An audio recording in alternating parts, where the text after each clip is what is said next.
All right, take 2. 26, whatever. All right, so we got ATV, 4-wheel drive. So, sorry, I'm getting in the light. So we've got our front differential right here. It's this big old piece right there. We've got our front drive shaft right here. That goes into the transmission. And the problem that we have, and let me get things a little put together here.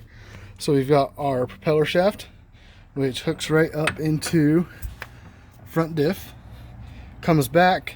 This sleeve right here goes on top of that and then on top of the front drive shaft. So let me take this out. Oh, it reseated itself.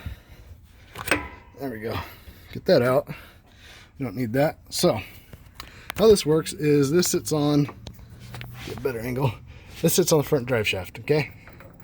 And it sits roughly here before it's engaged. As you can tell, there's a little bit of spacing in there. So that spacing is what sits here before you put it into 4-wheel drive. Once you put it in 4-wheel drive, the drive shaft itself pushes forward and engages on those teeth. Okay? One of the problems is that this only pushes forward so much. So it pushes forward about right there. So we still have a lot of teeth left over. Issue that we're coming across here is this bolt. Now what this bolt does, let me show you. This bolt goes into this sleeve. See how it comes out this end? Well, on the front drive shaft, I don't know if you can see it, there's a hole there. It's threaded. So this, I'm going to take the bolt out because I don't need it in there, but for demonstration purposes, the sleeve gets on there, the bolt is in there, and it gets torqued down to a certain torque spec. Keeps this at a specific distance away from front drive shaft. The problem that we're getting is that the factory is not torquing it down. And the result that we get, let me grab a flashlight, get a little bit of light on here, is this. Focus. Those teeth are being eaten away. Now, interesting part. Those teeth, I have found them. They currently reside, I don't know if you can see it, but you see that gunk that's down towards the end of those teeth? That's the remainder of those teeth. That's what's left of them. And then if we flip this over, go on the other side, you can kind of see more gunk and crud in there. You got some grease, so the gray part, but then at the top of the gray part, you can see a bunch of gunk and crap. That, I'm assuming, is from front drive shaft, as well as bits of this washer, because the washer comes loose.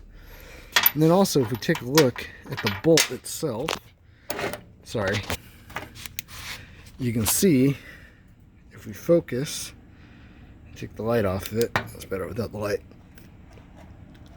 The first two threads, the first thread is gone. And then the second and the third thread, the second one's flattened out, the third one's in the process of flattening out. And if we look even closer, I don't know if we can focus, you can see in that bolt, we have a bunch of gunk that's picked up too. You can see right in the center about of that bolt, that's some remnants of those teeth in there. Problem that we get is when this happens, we got the sleeve on there, we engage front wheel or 4-wheel drive, and then this just spins, making a clicking noise because it's clicking on what the tiny little bits what's left of those teeth, plus the bolt and the washer spinning around inside of this. No bueno. Absolutely no bueno. And I've got to replace this seal that's gone bad. 3,100 miles on this machine. That's all it took. Alright, that's all I got. Been long enough. If anybody else has this same problem, removing this front drive shaft is not easy. And I can show you, if you can see right down into There, see that silver bolt, not in the most front, but in the most rear servo bolt there, little bolt head. And you've got the gray sealant or gasket sealer. That's where it comes to. That's where it ends, and then it connects to the rest of the clutch housing. So it runs the whole full course from up there all the way through to here. And to be able to get it out, you need to undo 3 bolts that are down in there.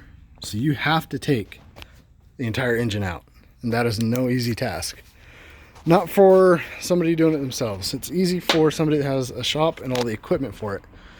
Unfortunately, I don't have all the equipment for it, so this goes to the shop. But this is most likely a warranty issue. I have to look that up still, check our warranty status for everything, but I'm pretty sure this is a warranty problem. I've already got one in the shop. I've got another one that's making a similar noise.